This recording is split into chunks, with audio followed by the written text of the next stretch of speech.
Picture a man sitting on the bank of a muddy canal far from home in the heart of the empire that destroyed everything he ever loved. The people around him are convinced of one simple thing. Their God has lost. He is finished. He is lying somewhere in the smoking rubble of a burned temple, 1,000 miles to the west, defeated and forgotten, a local god who could not protect his own house. These exiles drag water, they haul bricks, they whisper the old songs at night and weep. And then, on an ordinary day by that ordinary canal, the sky over Babylon does not just open, it splits. A storm wind rolls in from the north, a vast cloud wrapped in fire that flashes and folds in on itself.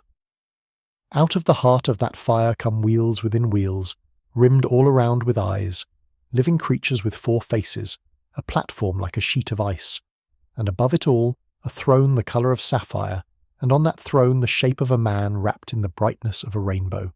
The god everyone had buried just rode into the capital city of the people who beat him, on his own chariot, and he came looking for one heartbroken priest. This is the heart of everything we're about to walk through. The Book of Ezekiel is not a museum of strange visions, a dusty gallery of wheels and bones and monsters that nobody knows what to do with. It is the story of a holy God whose glory walks out the front door of a corrupted temple, and then, against every reasonable expectation, walks all the way back in. It is the answer to the oldest question we carry in the dark. Where is God when everything falls apart, and why is His holiness, the very thing we assume should push Him further away from us, actually the reason He refuses to leave us lying in the dust forever? So let me put you in that place. Let me show you the world that man was living in, because once you understand where he was sitting, the fire in the sky hits very differently. The year is around 597 years before Christ. The rising superpower of the ancient world is Babylon, ruled by a king named Nebuchadnezzar, a man whose ambition matched the size of his armies. Babylon was not a backwater.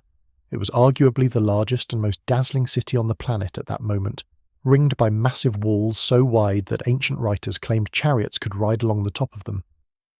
It had towering stepped temples called ziggurats, the great temple of the god Marduk, gardens that later legend would remember as one of the wonders of the world. Into this glittering machine of empire, Nebuchadnezzar deported the young king of Judah, a teenager named Jehoiakim, and along with him he carried off thousands of the leading citizens, nobles, soldiers, skilled craftsmen and priests. Among those priests was a man named Ezekiel, the son of Buzi. They were not thrown into a dungeon. They were resettled, planted like a labour force beside an irrigation canal called the Kabar, near the old city of Nippur, in a settlement of fellow exiles. Picture flat brown land, the steady work of digging and hauling, and homesickness that never quite goes away. And here is the detail that turns the knife. Ezekiel was about 30 years old. 30 was the age at which, under the law, a priest finally stepped into the full weight of his service in the temple.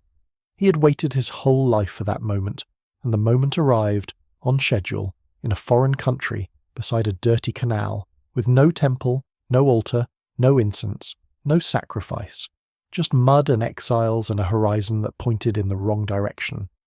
There was no return ticket. You could not simply pack up and walk home. And then, a decade into all of this, came the news that broke the last bone in their hope. In the year 586 years before Christ, Jerusalem fell. The Temple of Solomon, the most sacred building on earth, was burned to the ground. To everyone watching, that settled it. In the ancient mind, a god lived in his land and in his house, and when the house burned, the god died with it. Their neighbours had a god who clearly won. The exiles had a pile of ash where a deity used to live. That is the silence Ezekiel was sitting in when the sky tore open. So put yourself back on that canal bank, in that silence, and watch what God does with it. Because the first thing He does is the one thing nobody expected. He does not send a comforting word from far away.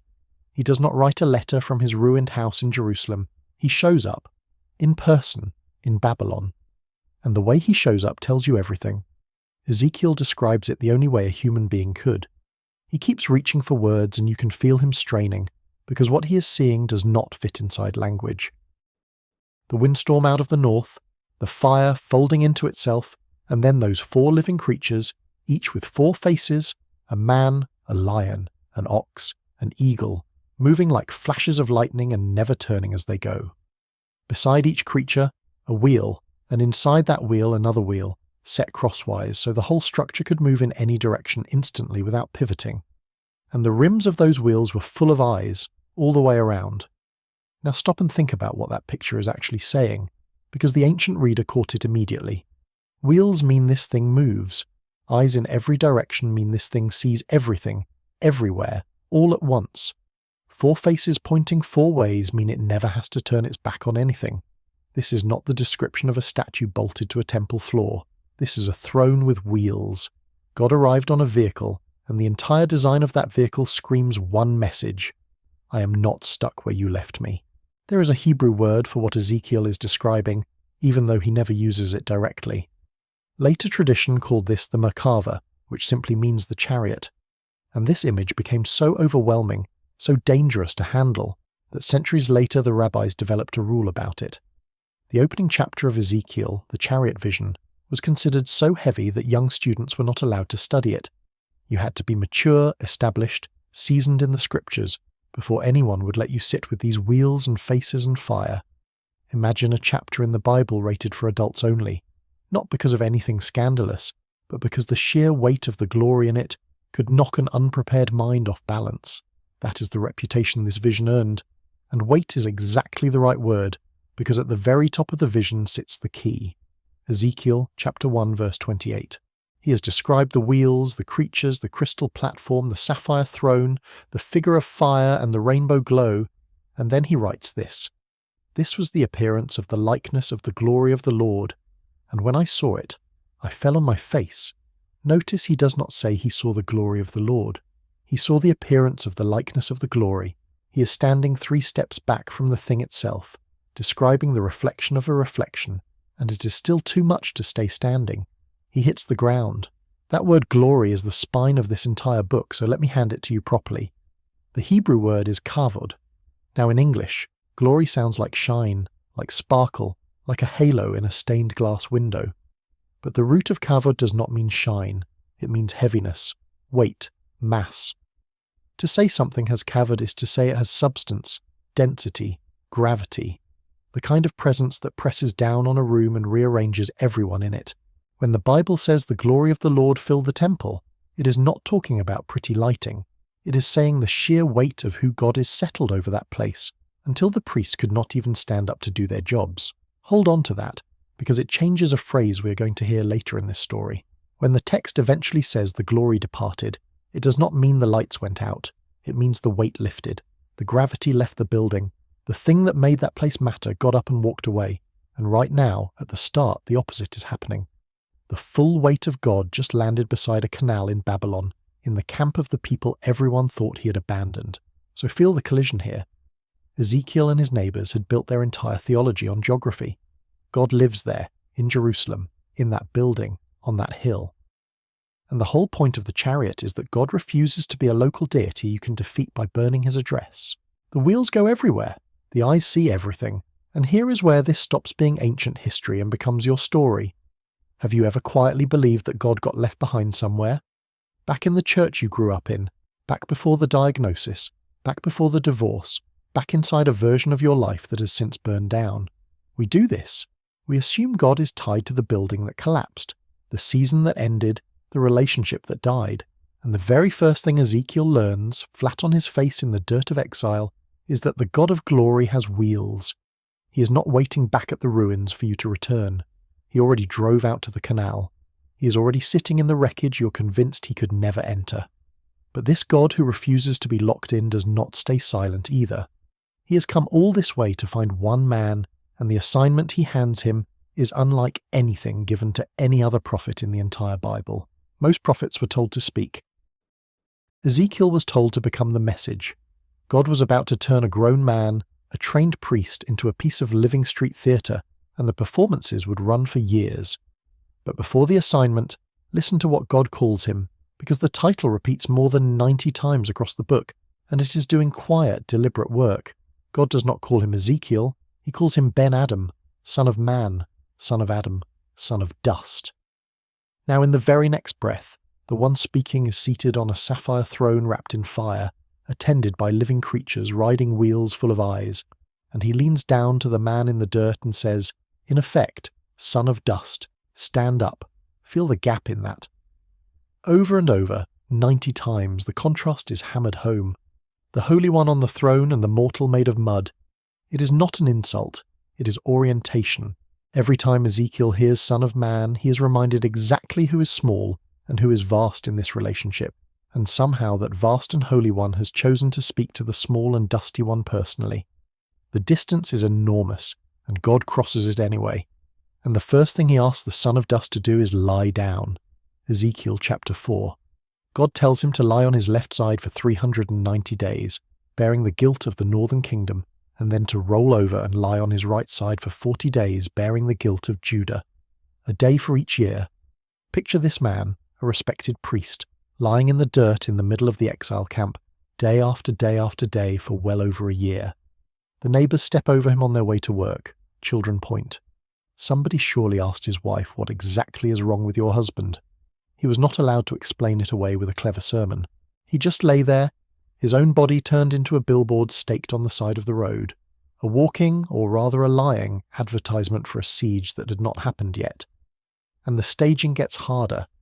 God tells him to bake his bread over a fire fueled by human waste, a deliberately revolting image of how unclean life would become under siege. And here is one of the most human moments in the whole book. Ezekiel, the priest, recoils. He says, in effect, I have never defiled myself, never eaten anything unclean in my life. And God remarkably listens. He grants a concession and lets Ezekiel use animal dung for fuel instead. It is a small mercy tucked inside a brutal sign, and it tells you the one on the throne is not a tyrant enjoying the show. He hears the man in the dirt, then comes the haircut. Ezekiel chapter 5. God tells him to take a sword, yes, a sword, and use it as a razor to shave his head and his beard. Then he weighs the hair out into 3 parts. 1/3 he burns in the middle of the city he has drawn on a clay brick. 1/3 he strikes around the brick with the sword, and 1/3 he scatters to the wind, keeping just a few strands tucked into the edge of his robe. Burning, the sword, the wind. 3 fates for 3 groups of the people of Jerusalem when the city falls. The man is not preaching about judgment. He is acting it out with his own shaved head and a brick and a blade, and the people are meant to watch and understand exactly what is coming. And then, in Ezekiel chapter 12, God stages the strangest piece of all. He tells Ezekiel to pack a bag, like a refugee preparing to flee, and to dig through the wall of his house with his own hands in broad daylight, and carry his luggage out through the hole with his face covered. The exiles watch this grown man clawing a hole in his own wall, and crawling out of it like a burglar leaving his own home, and the meaning lands later with terrible precision. It was a prophecy about Zedekiah, the last king sitting in Jerusalem, who would try to escape the falling city by night, would be captured, would have his eyes put out, and would be carried to Babylon, a land he would enter but never actually see. Every absurd detail of the performance came true to the letter. Now, if these images are landing for you, if you are seeing this book in a way you have not seen it before, let me ask one small thing in the middle of it. Help us get this to somebody else. Subscribe, leave a comment, share it with one friend who feels like God left them at the ruins. That is honestly how more people find this. Thank you for being here, and let us keep going, because the question underneath all this strange theatre is the one that matters. The question is, why this way? Why not just send Ezekiel out to give a speech? Because words can be argued with, dismissed, forgotten by morning. But a man who lies in the road for over a year, who shaves his head with a sword, who claws through his own wall is impossible to ignore. The message stops being something you hear and becomes something you cannot stop seeing. And here is the part that reaches across the centuries to you. Sometimes God does not ask for your words. Sometimes he asks for your life to be the sermon, the single parent who keeps showing up, the believer who stays faithful in a job nobody respects, the person who forgives when everyone expected them to burn it all down. You may never preach a sentence, and still your life can be the clearest thing anyone around you ever reads about God. Ezekiel could not soften that calling, and neither can we. But what God asked next went past anything a sign could carry, because it stopped being about a brick and a wall, and started being about the one place everyone still believed God could never leave. That place, of course, was the temple, and so God takes Ezekiel on a journey, not on foot. In a vision, the hand of God lifts him up by a lock of his hair and carries him, in the spirit, all the way back to Jerusalem, to the very building everyone in the camp still imagined as the one fixed point in a collapsing world. God brings him to the temple to show him something, and what Ezekiel sees there is the reason the wheels are about to roll. Ezekiel chapter 8. God leads him through the temple like a man pulling back curtain after curtain in his own house, exposing what has been hidden behind the walls. First, an idol set up right at the gate, an image of jealousy planted in the doorway of the Lord. Then God tells him to dig through a wall, and behind it Ezekiel finds a hidden room where 70 of the elders of Israel are standing in the dark, each with a censer of incense in his hand, worshipping carvings of crawling things and unclean animals smeared across the walls. And they are saying to themselves, "The Lord does not see us, the Lord has forsaken the land." They have it exactly backwards. They think God has gone blind and absent so they can do as they please in the dark. They do not realize they are standing inside the house of the God whose chariot wheels are rimmed with eyes on every side. He sees all of it, and then the worst image of all. At the inner court, at the entrance to the temple itself, between the porch and the altar, men with their backs turned to the sanctuary facing east, bowing down to the sun, their backs to the holy place, their faces to a created thing. That single posture is the whole tragedy in one frame.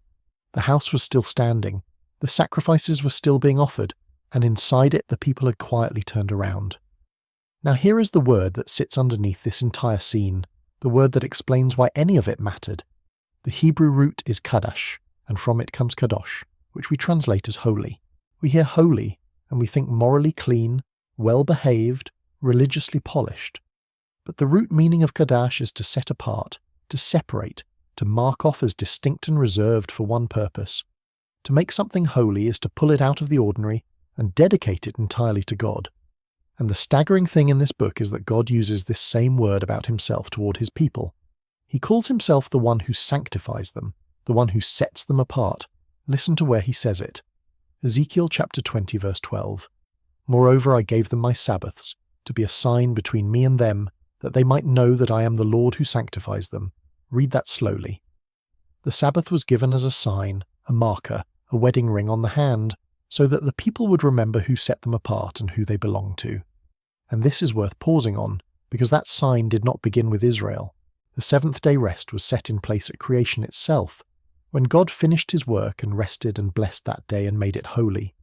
That was before there was an Israel, before there was a single covenant, before sin had even entered the world. It was woven into the fabric of the week as a sign of the God who made everything, and who sets his people apart to know him. So when God says they profaned my Sabbaths, he is not complaining about a broken rule. He is describing a marriage where one side has thrown the ring in a drawer and forgotten whose they are. The sign of the relationship had been despised, and the relationship itself was unraveling.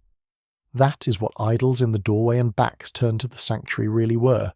Not just bad behavior, a people who had forgotten the one who sanctifies them, and this is exactly why Ezekiel was given another role alongside the living theatre. God calls him a watchman. Ezekiel chapter 3 and again in chapter 33. A watchman stood on the city wall, and his one job was to see danger coming and sound the trumpet. God says if the watchman sees the sword coming and stays silent, the blood is on his hands. But if he sounds the warning and the people refuse to listen, then their blood is on their own heads, and the watchman has done his duty. It is a heavy, sobering calling. Ezekiel was not responsible for whether they repented. He was responsible for blowing the trumpet whether they listened or not. And the trumpet he was about to blow was the most terrible note in the book, because now we come to it.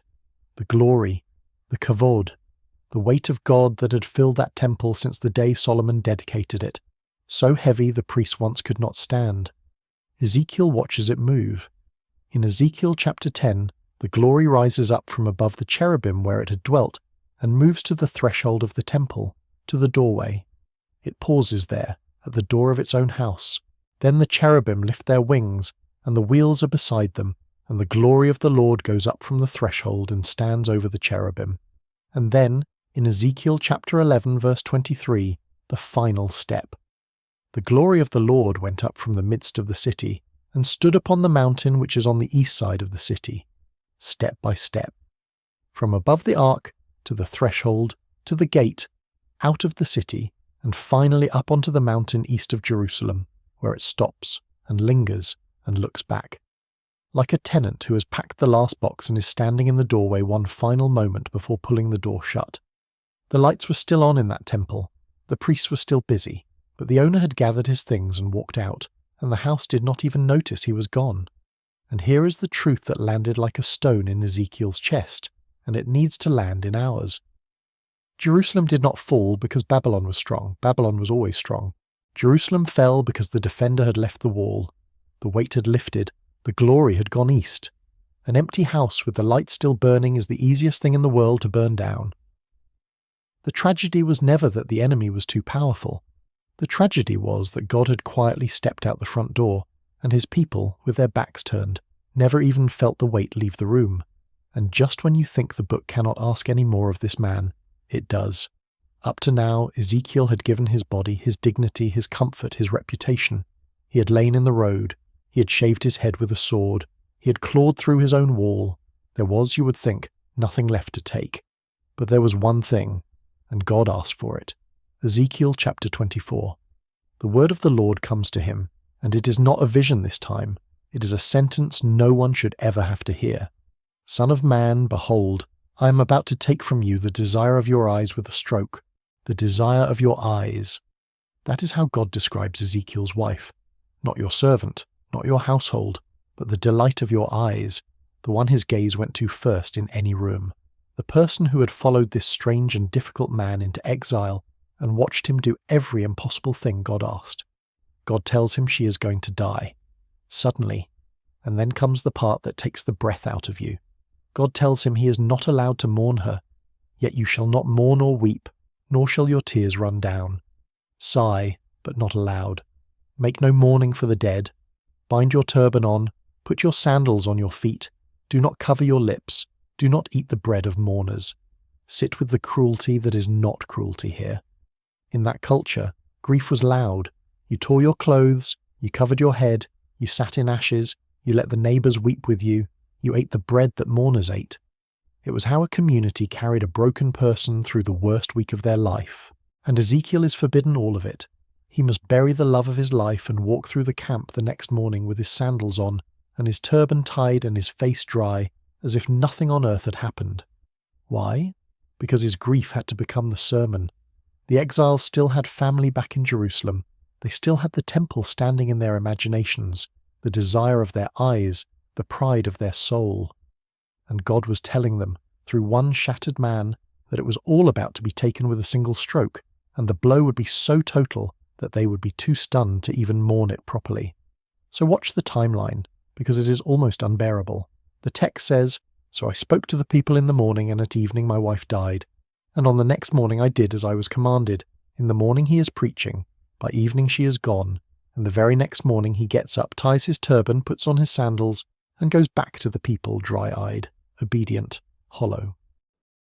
He buried the desire of his eyes and was not permitted to shed a single public tear, because his silence itself was the prophecy. There is no piece of theatre in the entire Bible that costs more than this one. A man hands over the last and best thing he has and is told to carry it without weeping. And here is why this scene sits at the very bottom of the book, the lowest point before everything turns. Because while Ezekiel is burying the desire of his eyes out there in Babylon, the glory of God is finishing its slow walk out of the temple back in Jerusalem. Hold the two images side by side, because the book means for you to see them together. Out in the exile camp, a man loses the love of his life and is not allowed to grieve. Back in the holy city, God loses the house he loved and rises step by step to the mountain on the east, and pauses there, looking back at the place he's leaving. Two departures, two losses standing right next to each other. The desire of a man's eyes gone in an evening. The dwelling place of God emptied and abandoned to the fire. And in that moment, if you had been sitting on the bank of that canal, you would have been certain of one thing above all others. This is the end. The temple is gone. The glory is gone. The wife is buried. The prophet cannot even cry. Everything that could be taken has been taken, and the silence after it is total. That is the bottom. That is the deepest the book goes, and the book wants you to feel the full weight of it before it says another word, because what God speaks next, into exactly that silence, into the ash and the empty house and the dry eyes of a grieving man, is the most unexpected word in the entire prophecy. It is not a word of judgment. After all of this, against everything the moment seemed to be saying, the next thing the God of glory chose to talk about was life. And the way God said it was to take Ezekiel by the hand and set him down in the middle of the most hopeless landscape imaginable. Ezekiel chapter 37. The Spirit of the Lord carries him out and sets him down in the middle of a valley, and the valley is full of bones, not fresh bodies, bones, dry ones. The text is careful to say it twice, that they were very many and they were very dry. This is not a recent battlefield. This is old death, picked clean, scattered, bleached white by years of sun, the kind of thing you walk past and do not even register as having once been people. Think of a heap of dry sticks gathered for winter kindling, brittle and grey and finished. That is what God shows him. And then God asks the question that hangs over the whole book, Son of man, can these bones live? Now notice Ezekiel's answer, because it is one of the wisest things any prophet ever said.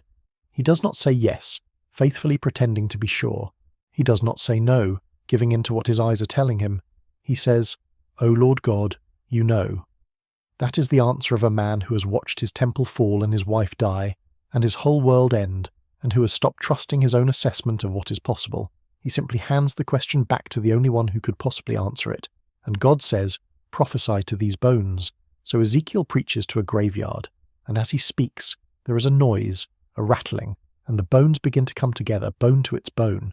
Then sinews appear on them, and flesh comes up, and skin covers them over. A whole valley of bodies, restored, complete, lying there. And yet, the text says, there was no breath in them. They had every part, and they were still corpses, reassembled but not alive. And here is the key word of the whole chapter, a single Hebrew word doing triple duty. The word is ruach, and ruach means three things at once. It means breath, the air in your lungs. It means wind, the air moving over the earth. And it means spirit, the very life of God. One word, three meanings, and Ezekiel chapter 37 plays on all three at the same time. God tells him to prophesy to the ruach, to call the breath, the wind, the spirit, from the four winds to breathe on the slain that they may live. And Ezekiel speaks, and the ruach comes into them, and they live and stand on their feet, an exceedingly great army. Think of a lump of coal that looks completely dead, grey and cold, until someone leans down and breathes on it, and suddenly an ember glows red at its heart. That is the valley. The bodies had everything except the one thing only God supplies, the breath of life. And it is no accident that this is the same ruach that hovered over the waters at creation, the same breath God breathed into the dust of Adam to make him a living soul. The God who first breathed life into mud is the God promising to breathe it back into a nation that had become a heap of dry bones. And we should be careful and clear about what this picture teaches, because it is steady and full of hope. The bones are not floating somewhere far away, busy and conscious. They are lying in the ground, waiting. They rest, dry and silent, until the breath of God comes and calls them up. That is exactly how the Bible speaks of those who have died trusting God. They are not gone, scattered to distant places. They sleep the way sleepers wait through the dark for the certainty of morning, and at the appointed day the breath of God will come and they will stand. The dead in the Lord are not lost. They are waiting for the ruach, and the one who can fill a whole valley of dry bones with his own breath has more than enough power to keep that promise. So watch where the book goes from there, because it climbs straight uphill from the valley. God speaks of a great final conflict, the mysterious enemy called Gog of the land of Magog, gathering nations against his people. And the point of it is simple and bracing. No coalition, no army, no gathering of the powers of earth, however vast, can overturn what God has decided to do. That same enemy, Gog and Magog, surfaces again at the very end of the Bible, in the book of Revelation, in the last doomed rebellion before the new creation. One story, two ends of the same scroll saying the same thing. The enemy makes noise, the enemy never wins. And then the book does the thing nobody by the canal could have imagined. It builds a temple. Ezekiel chapters 40 through 47 walk us through a vast new sanctuary, measured out gate by gate, and then, in Ezekiel chapter 43, the moment that reverses everything. The glory of the Lord, the same kavod that had risen step by step and gone out to the mountain in the east, comes back. The prophet watches it return from the east, the very direction it left by, and it enters the temple and fills the house. The weight comes home, and out from under the threshold of that house flows water, a trickle at first, then ankle deep, then knee deep, then a river too deep to cross, and everywhere the river goes it brings life. It runs down into the Dead Sea, the saltiest, most lifeless water on earth, and the text says the water is healed and swarms with fish, and along both banks grow trees whose leaves never wither and whose fruit never fails. Picture a river cutting through dead desert and leaving a green ribbon of life trailing behind it wherever it touches the ground. That is the closing vision. And if it sounds familiar, it should, because at the very end of Revelation, John sees the same river, the river of the water of life clear as crystal, flowing from the throne of God, with the tree of life on its banks bearing fruit and leaves for the healing of the nations. Ezekiel's river and John's river are the same river. One story, from the prophet by the canal to the apostle on the island, the same God carrying the same life all the way home. And so the book that began with a defeated people, sure that God had been left behind in the ashes, ends with a city, and the city is given a new name. Ezekiel chapter 48 verse 35, the last words of the whole prophecy. And the name of the city from that day shall be, and the Hebrew is Yahweh Shammah, which means simply, the Lord is there. That little word at the end, Shammah, just means there. Not back in the ruins, not far away on some distant hill. There, present, home, staying. So now go all the way back to where we started. Back to that man on the bank of the canal, surrounded by people who were certain their God had lost, buried under 1,000 miles of distance and a pile of burned stone. Remember the sky tearing open, the wheels full of eyes, the throne of sapphire, the God everyone had written off rolling into the capital of the people who beat him on his own chariot. At the beginning, that scene felt like a shock, almost like a contradiction, a defeated God showing up in the winner's city. But now you can see what it really was. It was never the arrival of a defeated God. It was the first frame of a story that always knew its ending. The wheels that carried the glory into exile are the same wheels that carried the glory back into the temple. The God who could not be locked in a building could not be locked out of one either. From the chariot by the canal to the valley of dry bones to the river running out from under the threshold, it was all one motion, the relentless movement of a presence that simply will not be left behind and will not stay away. And here is the whole book in a breath. We assume that holiness, the otherness of God, the weight of him, is the thing that drives him away from broken people. Ezekiel says the opposite. The same holiness that made God too heavy to live in a defiled house is the holiness that refused to abandon his people to the ash forever, that followed them into exile, that breathed on their bones, that came home and filled the house again.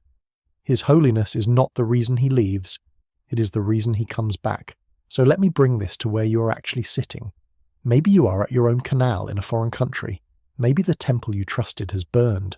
A marriage, a church, a body that used to work, a version of your life that felt like the one fixed point, and now there is just rubble and the lights are still on out of habit. And the quiet voice tells you the glory left, that God got buried back in the season that collapsed, and he is not coming to this muddy bank. Hear the whole book answer that. The glory that walked out the east gate is the glory that walked back in through it. The breath that filled the valley is still moving, and the last word the prophet was ever given to write was not gone and was not lost. It was Shammah, there. Wherever you are right now, in whatever wreckage, that is not the one place the glory cannot reach. It is exactly the kind of place it specializes in entering. If this study has meant something to you, the most honest way you can help is simple. Subscribe so you do not miss the next one, leave a comment, even a single word is enough, and pass this along to one person you know who feels like God stayed behind in something that fell apart. That truly is how this reaches the people who need it most. And if you would, please keep us in your prayers as we keep you in ours. Because the God of Ezekiel still has wheels. He is not pinned to the ruins behind you. He's already out at the canal, already in the valley, already standing at the door of the house you thought he had abandoned, and his name over all of it is still the same. The Lord is there. May that presence find you, hold you, and never once leave you in the dust. God bless you.